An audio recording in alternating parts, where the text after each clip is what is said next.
आपला हा सर्वांचा एक पवित्र दिवस आहे।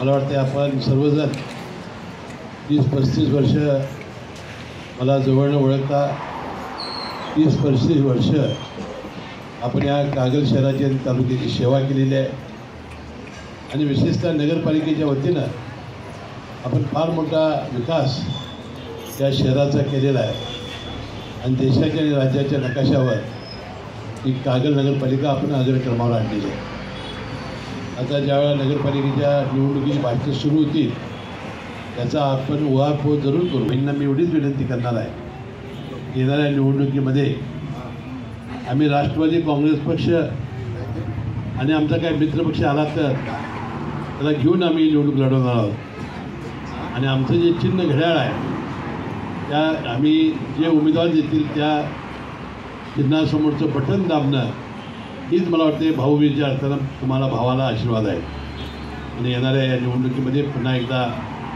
नगरपालिकेवर राष्ट्रवादी झेंडा फडकवा अशी विनंती मी या निमित्ताने करतो आणि मोठ्या संख्येनं आपण भाऊबीजेच्या ओवाळणीसाठी आलात। प्रवीण काळभट त्यांच्या कुटुंबियांचं मनपूर्वक मी धन्यवाद मानतो। गेल्या विधानसभेच्या निवडणुकीमध्ये म्हणजे वर्षापूर्वी निवडणुका या विधानसभेच्या सुरू झालेल्या होत्या आणि त्यावेळेला असाच कार्यक्रम लोकशाही मराठी ऐका, पहा, जागरूक रहा।